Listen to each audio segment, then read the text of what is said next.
ये शुरू करते हैं इतिहास चैप्टर संख्या 2। आप सबको पता है कि हमने इतिहास चैप्टर 1 को खत्म करने के बाद 2 भी शुरू किया था और हमने पहले ही बताया था कि चैप्टर 2 थोड़ा सा बहुत ज्यादा लंबा है। इसमें कई छोटे छोटे टॉपिक पर चर्चा करना है। तो हमने एक टॉपिक भाई 2 टॉपिक पढ़ लिया है। पहला वैदिक सभ्यता और दूसरा महाजनपद के बारे में पढ़ लिया है। पाठ 2 इतिहास जिसका नाम है मौर्य काल से लेकर गुप्त काल तक के भारत के राजनीतिक और आर्थिक इतिहास। इस चैप्टर में आज जिन जिन टॉपिक पर चर्चा करेंगे इसमें सबसे पहला मेरा टॉपिक आता है अध्ययन के स्रोत, क्योंकि इससे पहले वाला जो भी हम पढ़ लिए हैं। पहला टॉपिक है प्राचीन भारत के इतिहास के अध्ययन के स्रोत, जो हम लोगों ने पूरा पढ़ लिया है। आज पढ़ना है अध्ययन के स्रोत। आज का हमारा पहला टॉपिक है, नाम है अध्ययन के स्रोत। अध्ययन क्या होता है? अध्ययन का मतलब होता है जानकारी। अध्ययन का मतलब क्या होता है? जानकारी। और स्रोत का मतलब क्या होता है? साधन। अध्ययन का मतलब जानकारी और स्रोत का मतलब क्या होता है? साधन। तो हमने पहले ही कहा कि चैप्टर नंबर 2 इतिहास में कई राजवंशों के बारे में पढ़ना है, लेकिन मेन 2 है, गुप्त और मौर्य। तो अध्ययन के स्रोत मतलब जानकारी के स्रोत भी पूछेगा तो हमसे 2 ही पूछेगा, या तो मौर्य काल के बारे में पूछेगा या दूसरा गुप्त काल के बारे में पूछेगा। 2 नंबर का प्रश्न इतिहास में टेस्ट में या कई बार पूछा जाता है कि मौर्य साम्राज्य के बारे में जानकारी प्राप्त करने के स्रोत कौन कौन है।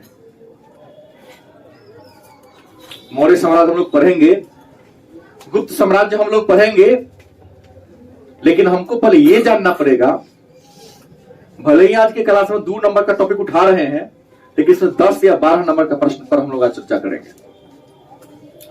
मौर्य काल के बारे में जानकारी प्राप्त करने के स्रोत, क्योंकि अध्ययन के स्रोत पहले लिख दिया हमने, तो अध्ययन के स्रोत में क्या पढ़ना है? मौर्य काल का और गुप्त काल का। तो मौर्य काल या मौर्य साम्राज्य भारत का सबसे प्राचीन, भारत का सबसे पुराना साम्राज्य था। भारतीय इतिहास का जो पहला राजवंश था, जो एक सुसंगठित था, वह मौर्य साम्राज्य ही था। मौर्य साम्राज्य को भारत का सबसे प्राचीन साम्राज्य माना जाता है। तो पहला प्रश्न आपसे कर सकता है कि मौर्य साम्राज्य के बारे में जानकारी प्राप्त करने के स्रोत, साधन कौन कौन है। तो मैं इसे पहला लिखूंगा, चाणक्य के द्वारा लिखा गया चाणक्य का अर्थशास्त्र। चाणक्य का नाम सुना है आपने? चाणक्य का, चाणक्य जिसे कौटिल्य या विष्णुगुप्त के नाम से भी जानते हैं। यह तक्षशिला विश्वविद्यालय में राजनीति शास्त्र के प्रोफेसर, आचार्य थे, जाति के ब्राह्मण थे। इन्होंने संस्कृत भाषा में एक पुस्तक लिखी, अर्थशास्त्र। और चाणक्य का जो अर्थशास्त्र है वह राजनीति शास्त्र की पुस्तक है, इकोनॉमिक्स की पुस्तक नहीं। इसमें 6000 श्लोक, 15 अधिकरण और 180 प्रकरण है। 15 अधिकरण, 180 प्रकरण और 6000 श्लोक है। 4वीं शताब्दी ईसा पूर्व में अर्थशास्त्र की रचना की गई। इनके द्वारा, चाणक्य के द्वारा। चाणक्य को विष्णुगुप्त और कौटिल्य के नाम से भी, यह तक्षशिला विश्वविद्यालय में राजनीति शास्त्र के आचार्य थे, प्रोफेसर थे। इन्हीं की सहायता से, मतलब चाणक्य की सहायता से ही चंद्रगुप्त मौर्य ने नंद वंश के अंतिम राजा घनानंद को पदच्युत करके नंद वंश के जगह पर मगध में मौर्य वंश की स्थापना किया। तो मौर्य वंश की जानकारी प्राप्त करने का पहला स्रोत क्या है? देखो स्रोत बहुत है, 2 नंबर का प्रश्न है, 4-5 स्रोत लिख देंगे तो काम चल जाएगा। दूसरा है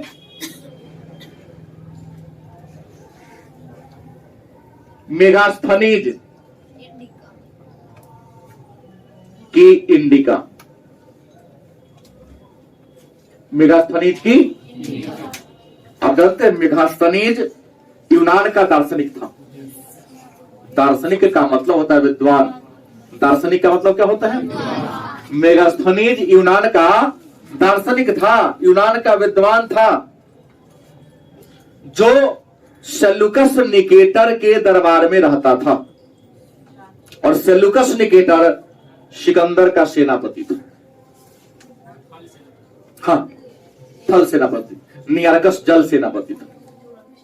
305 ईसा पूर्व में चंद्रगुप्त मौर्य और सेल्यूकस निकेटर के बीच घमासान युद्ध होता है। आगे मैं चर्चा करूंगा, कर दिया तो याद सुनिए लीजिए, कहीं तो हम ही को करना है, जानना आप ही को है। 305 ईसा पूर्व में चंद्रगुप्त मौर्य और सेल्यूकस निकेटर के बीच घमासान युद्ध होता है। इस युद्ध में सेल्यूकस निकेटर क्या होता है? पराजित हो जाता है। और पराजित होने के बाद सेल्यूकस निकेटर चंद्रगुप्त मौर्य से संधि कर लेता है।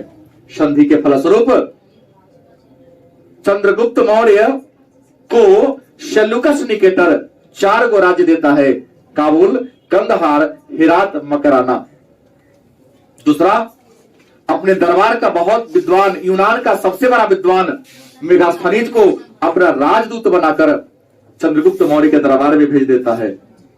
तीसरा, अपनी बेटी हेलेना, जिसे कर्नेलिया के नाम से भी जानते हैं, का विवाह चंद्रगुप्त मौर्य से करा देता है। गलत है सही? मेगास्थनीज जब राजदूत बनकर आया चंद्रगुप्त मौर्य के दरबार में 305 ईसा पूर्व के आसपास, तो इन्होंने इंडिका नामक एक पुस्तक की रचना कर दिया। और इंडिका को जब आप पढ़ोगे तो मौर्य साम्राज्य के शासन व्यवस्था के बारे में जानकारी मिलती। तीसरा है विशाख दत्त का मुद्रा राक्षस। दत्त का मुद्रा राक्षस। मुद्रा राक्षस एक पुस्तक है, लिखा कौन है? विशाख दत्त। तो विशाख दत्त के द्वारा लिखे गए पुस्तक यदि मुद्रा राक्षस को आप पढ़ते हो तो इससे भी आपको मौर्य वंश की जानकारी मिलेगी, क्योंकि विशाख दत्त ने अपनी पुस्तक मुद्रा राक्षस में लिखा है कि कैसे चाणक्य के कुटिल चाल से, चाणक्य ने किस तरीके से कुटिल चाल चली और जिसकी सहायता से उन्होंने घनानंद को पराजित कर दिया और घनानंद को पराजित करके नंद वंश का सफाया करवाया और मौर्य वंश की क्या किया। इसके अलावा और भी बहुत है, हम एक लिए लेता हूं विष्णु पुराण, भैया ना, विष्णु पुराण।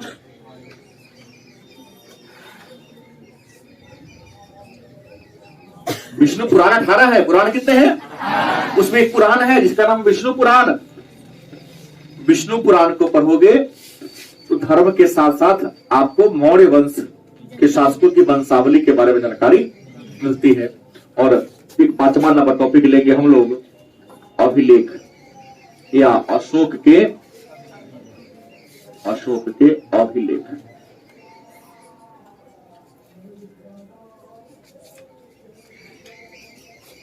चार टॉपिक लिखेंगे, सटीक टॉपिक है ये। 2 नंबर का प्रश्न पूछेगा आपसे, पूछा भी गया है कई बार कि मौर्य साम्राज्य के बारे में जानकारी प्राप्त करने के स्रोत कौन कौन है। ये 4 लिख दो, 2 नंबर देगा, काटने का कोई गुंजाइश नहीं है। अब बेखौफ होकर चैलेंज कर सकते, काट कहना लिए आप।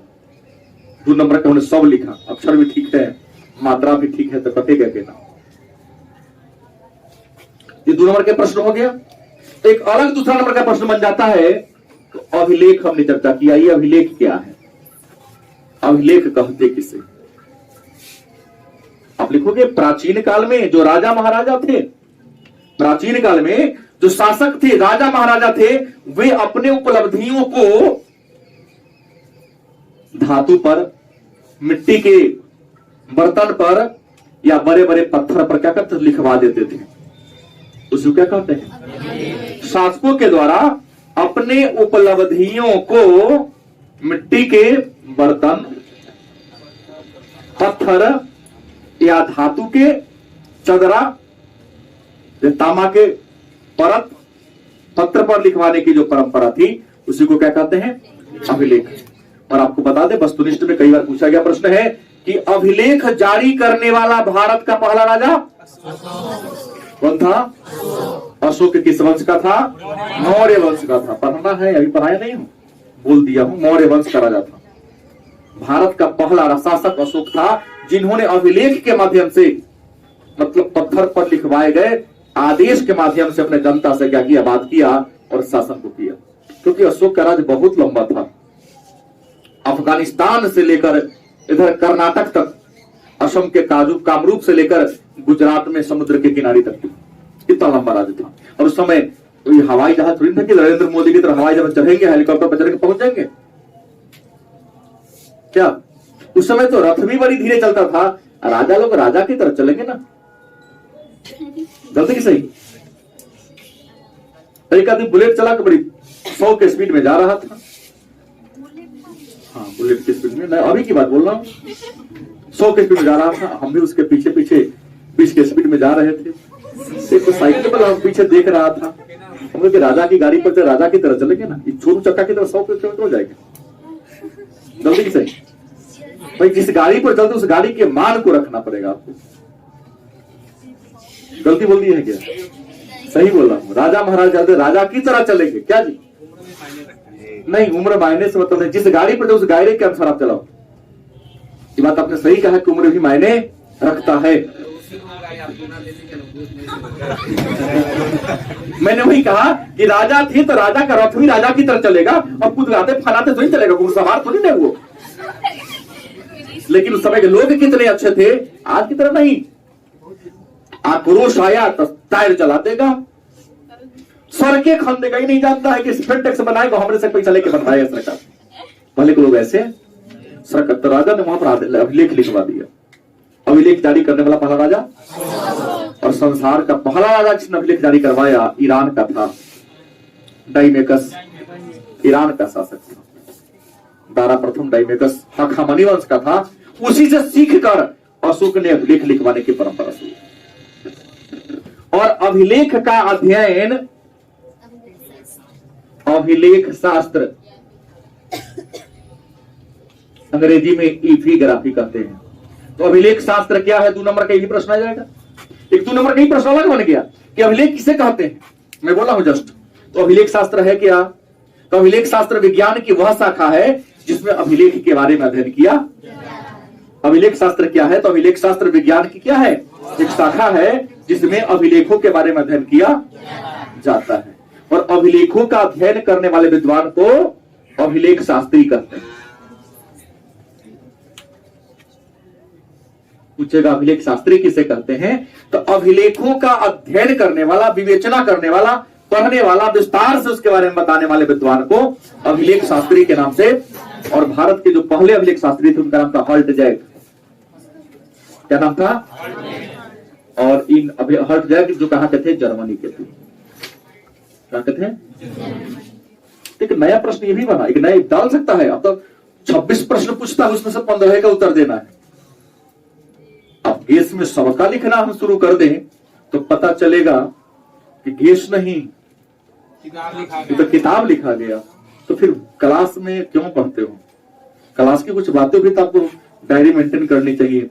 यहाँ एक प्रश्न हमने बताया, लेकिन यहाँ पर आगे क्या वो प्रश्न? 1 2 3 4 वो प्रश्न आ गया। सब पर 2 लाइन 3 लाइन लिखा जा सकता है। तो घर जाके आपको मेंटेन करना चाहिए। अच्छे छात्र का गुण है कि टीचर ने जो पढ़ाया क्या उसको जाके के कराएगा, अपना से अलग डायरी बना देगा। इसका मतलब सर ये बोले थे। दिक्कत हुई तो कल आके प्रश्न करो 2 मिनट के लिए, गपशप मत करो। आपका जो फी हमको मिला है पढ़ाने के लिए मिला है। सर तू कल प्रश्न बताया, थोड़ा मैं भूल गया था। ये नहीं कि पूरा घंटा इसी बैग में बिता दो, ऐसा नहीं चलेगा। लेकिन कुछ कुछ मिस कर सकते हो, उसके लिए तो नहीं तो जो रिकॉर्डिंग क्लास उसको भी देख लो एक बार, वही फायदा करेगा ताकि क्लास आगे बढ़े। ये अभिलेख लिखवाने वाला पहला राजा कौन था? भारत का अशोक। ये जो अभिलेख है अशोक के अभिलेख 3 प्रकार के होते हैं। अशोक ने जो अभिलेख बनवाए, अभिलेख लिखवाए, अभिलेख कितने प्रकार के थे? 3 प्रकार के अभिलेख थे। पहला है शिलालेख। पहला क्या है? दूसरा क्या है? स्तंभ लेख। और तीसरा है गुहालेख।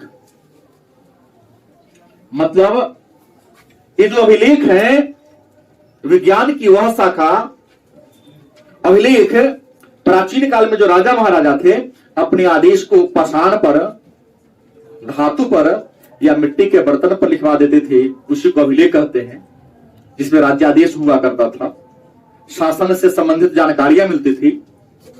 अभिलेख को 3 वर्गों में बांटा गया है। शिलालेख, शिला मतलब बहुत बड़ा पत्थर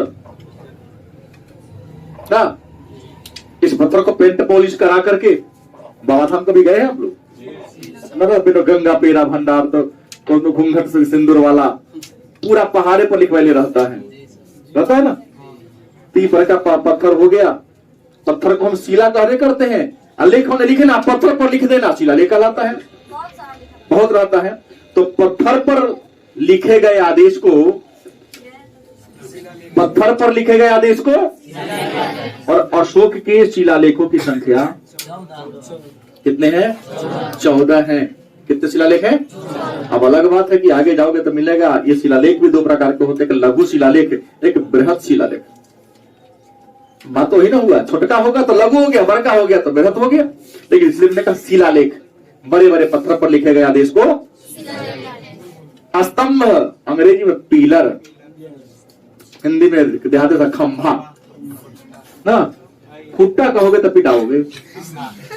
हाँ, ये हो गया आपका खंभा। इसलिए होता है ये पत्थर था, इसको छील छाल के सीधा बना दिया खंभा की तरह, ताकि बड़ी आसानी से लिखा जा सके, जहां तहां लगवा दिया जा सके। तो अशोक ने पत्थर के ही खंभा जैसा, मैंने स्तंभ की तरह कुछ पिलर बनवाया, उस पर भी अपने आदेश को लिखवा दिया। उसको क्या कहते हैं? और स्तंभ लेख। और स्तंभ लेखों की संख्या कितने हैं? सारे वस्तुनिष्ठ बन रहे हैं। बात समझ गए? और गुहा में होता है गुफा। गुहा मतलब क्या होता है? एक बात याद रखेंगे, इन 6 स्तंभ लेखों में 3 को अपना बिहार में है ना, एक वैशाली के बसाढ़ वैशाली में है, 2 को पश्चिम चंपारण में है, लौरिया, नंदनगढ़ और रामपुरबा पश्चिम चंपारण में है ना 2। और सबसे जो बड़ा है वो उत्तर प्रदेश के सारनाथ में है। उसी उत्तर प्रदेश के सारनाथ वाले ऊपर का माथा पर 4 गो शेर पीठ सटा के बैठल है। 3 गो दिख रहा है, वो दिख चारों दिशा में 4 शेर चारों दिशा मुंह करके बैठा है, जो अशोक के चक्रवर्ती राजा होने का सिद्ध करता है। उसके नीचे एक चक्र था जिसमें 32 को तिली थी। कितनी तिलियां थी? 32। अशोक के स्तंभ में चक्र में कितने तिली थी? 32। लेकिन भारत सरकार ने जो चक्र अपनाया मात्र 24 है। कितना है? 24 घंटा का प्रतीक है। चक्र प्रगति का प्रतीक है। अशोक वाला में 32 था, याद रखेंगे, लेकिन भारत सरकार वाला में क्या वो है? सारनाथ से लिया गया। सबसे बड़ा ये है। आज सबसे छोटा है 21 का जो सारनाथ, यहाँ रुमिनदेई में। कहा है? नेपाल में पड़ता है। खैर, गुहा, गुफा में जो आदेश लिखवा दिया उसको हम गुहालेख के नाम से। और गुहालेख 3 गो है। कितने हैं? आप क्या समझोगे? 3 का बिहारे में है। और बिहार के गया जिला में कौन पहाड़ी में? तो बराबर की पहाड़ी में। हाँ, 3 बराबर की पहाड़ी में है। कर्ण की चौपर, सुदामा गुफा, गोपी गुफा, विश्व की झोपड़ी, अलग अलग नाम है। तो गुफा में लिखवाए गए आदेश को गुहालेख के नाम से जानते हैं। गुहालेख कितने हैं? किस राज्य में मिला? बिहार में। किस जिला में? और किस पहाड़ी में है? ये अशोक वाला मैं बोल रहा हूं। केवल आगे बढ़े तो अलग अलग राज्य में भी बने, लेकिन अशोक वाली बात मैं बोल रहा हूं। अशोक की बात अब इस लेख लिखवा दिया तो आपके मन में एक प्रश्न होगा कि सर कैसे पता चला कि ये अभिलेख अशोकी का है? ठीक है, दूसरा टॉपिक माध्यम उसको मैं चर्चा करूंगा। यहां भी किताबें का नाम लिखना है, टेंशन नहीं है। मतलब कैसे पता चला कि अभिलेख किसका है? अशोक का है। तो एक नया टॉपिक आ जाएगा कि अभिलेखों का पढ़ा जाना। अभिलेखों का पढ़ा जाना।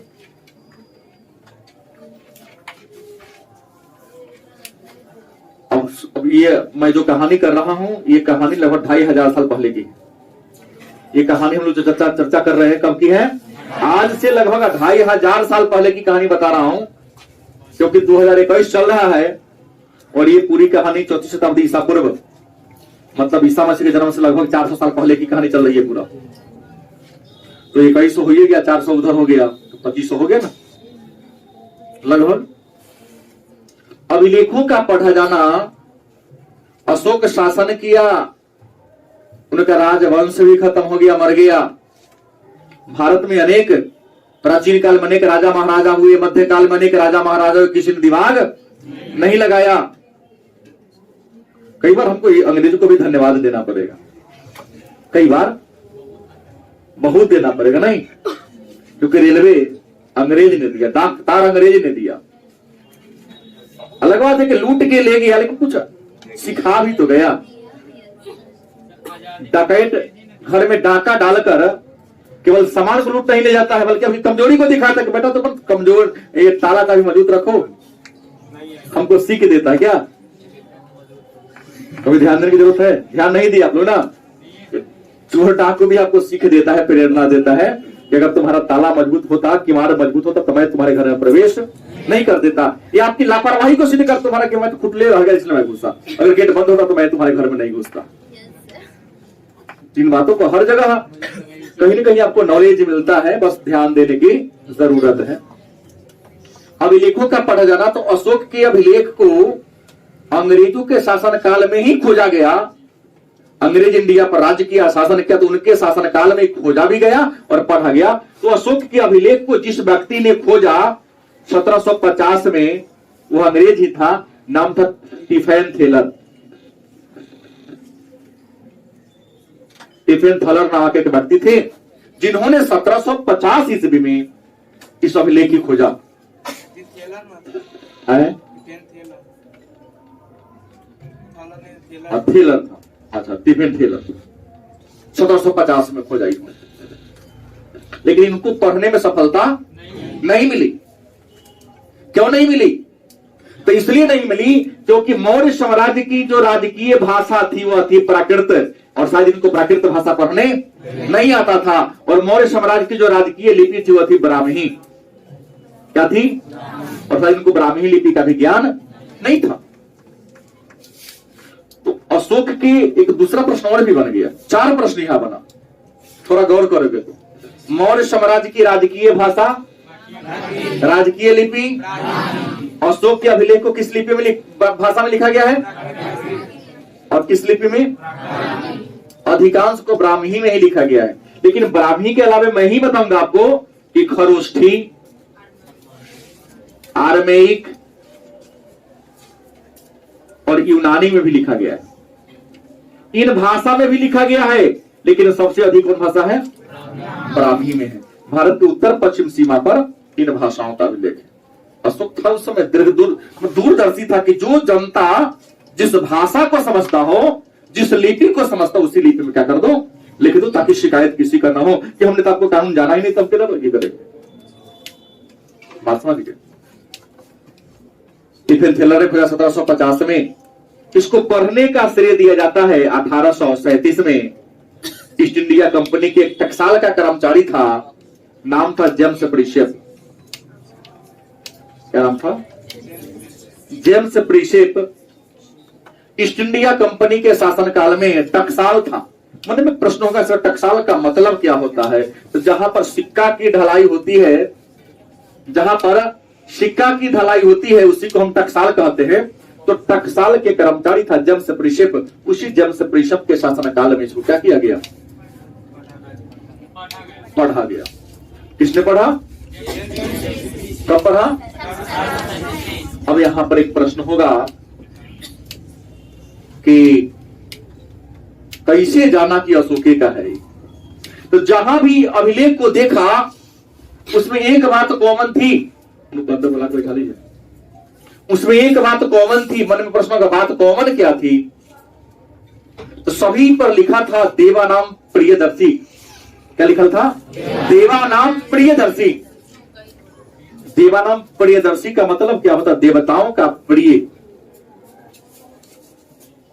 सब जगह यही बात मिला, लेकिन 3-4 जगह ऐसा था, जैसे मास्की, गुर्जरा, एरागुडी, बेटी बात करते, मास्की, गुर्जरा, एरागुडी, ये कुछ नवतूर, ऐसे 4 अभिलेख हैं जिस पर अशोक का नाम अशोक लिखा था। अभी आप 2 जानते हो, केवल मास्की, गुर्जरा। मैं बता रहा हूं, मास्की, गुर्जरा, एरागुडी और नेवतूर, 4 जगह ऐसे शिलालेख मिले हैं जहां पर क्या लिखा था? अशोक। सभी समानताएं थी अन्य सभी से। इन्होंने कह दिया कि नहीं, ये किसका है? अशोक का। ये अशोक के अभिलेख की बात हो गई, आगे मिलेगा, हम लोगों ने यहां डन कर लिया। एक 2 नंबर का प्रश्न और आता है, इतिहास लेखन में अभिलेखों का क्या महत्व है? कॉमन प्रश्न हमेशा आता है, इतिहास लेखन में अभिलेखों का महत्व। क्वेश्चन बैंक देखेंगे तो आपको मिलेगा इतिहास लेखन में अभिलेखों का। प्रश्न को चेंज करता है एनसीईआरटी में, इतिहास अभिलेख इतिहास के द्वार खोलते हैं कैसे? बात यही है, प्रश्न को घुमा दिया। अभिलेख इतिहास के द्वार खोलते हैं कैसे, स्पष्ट करें। तो हमने जस्ट कहा इतिहास क्या है? अतीत का अध्ययन। तो अतीत को लिखने में अभिलेख का मतलब राजाओं के द्वारा जारी किया गया राजादेश का क्या महत्व है? तो राजा ने जो अभिलेख लिखवाया उसमें क्या लिखवाया था? अपने साम्राज्य के बारे में, अपने शासन के बारे में, अपने जीवन चरित्र के बारे में, अपने अच्छाइयों के बारे में, अपने विजय के बारे में, अपने राजस्व नीति के बारे में। तो कोई व्यक्ति यदि अभिलेख को पढ़ लेगा तो जान जाएगा ना राजा कौन था, उसके का शासन का राजस्व का आधार क्या था, लोग कैसे थे, टैक्स का मतलब वसूली कैसे होता था, शासन को चलाने में कौन कौन सहायता करते, ये बात तो पता चल जाएगी। तो ये पता चल जाएगा तो ये तो लिख सकते हैं ना। इतिहास लेखन में अभिलेखों का बड़ा महत्वपूर्ण स्थान है, क्योंकि अभिलेख से हमें प्राचीन काल के राजा महाराजा के शासन व्यवस्था के तौर तरीका, सामाजिक, आर्थिक, राजनीतिक सभी क्रियाकलापों के बारे में जानकारी मिलती है। इसलिए इतिहास लेखन में अभिलेखों का महत्वपूर्ण स्थान है। यह अभिलेख इतिहास के द्वार खोलते। और आज का लास्ट जो मैं शुरू यहां से किया था, मैंने इसको छोड़ दिया था। यदि आपसे प्रश्न करता है कि गुप्त काल के बारे में जानकारी प्राप्त करने के स्रोत कौन कौन हैं? गुप्त साम्राज्य के बारे में जानकारी प्राप्त करने के स्रोत कौन कौन है? आप जानते हैं ना कि गुप्त काल को भारतीय संस्कृत साहित्य का स्वर्ण काल कहते हैं। गुप्त काल को संस्कृत साहित्य का स्वर्ण काल कहते हैं। और गुप्त वंश के राजा थे चंद्रगुप्त विक्रमादित्य, चंद्रगुप्त द्वितीय विक्रमादित्य, जिनके दरबार में 9 बड़े बड़े विद्वान रहते थे, जिनको हम नवरत्न कहते हैं। क्या उनके दरबार में रहते थे कालिदास, जिसे भारत का शेक्सपियर कहते हैं।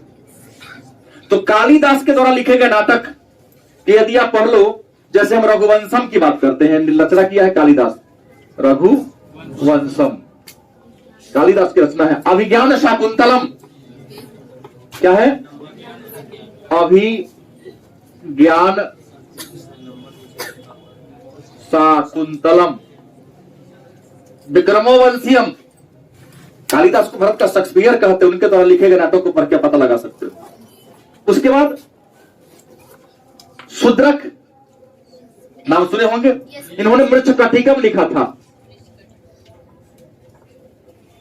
शूद्रक के द्वारा लिखा गया पुस्तक मृच्छकटिकम को पढ़कर आप गुप्त वंश के बारे में जानकारी ले सकते हो। उसके बाद आप वायु पुराण को पढ़ के, और पुराण वायु पुराण को पढ़कर भी आप गुप्त वंश के बारे में जानकारी ले सकते हो। और सबसे महत्वपूर्ण जो जिसे भारत का नेपोलियन कहते हैं, समुद्रगुप्त। समुद्रगुप्त के दरबार में रहने वाला उनका जो दरबारी कवि था, नाम था हरिसेन।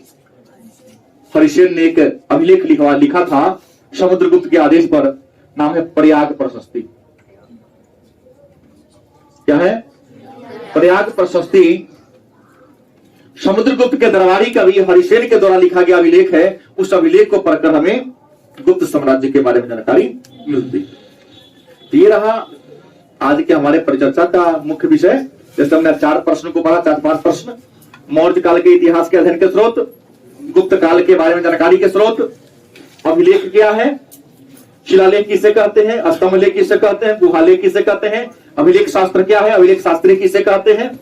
उसके बाद इतिहास लेखन में अभिलेखों का महत्व और अशोक के अभिलेखों का पढ़ा जाना। इतने सारे तथ्यों को हमने क्या किया, पढ़ा। इसको हम आगे कल लिख लेंगे, फिर आगे बढ़ेंगे।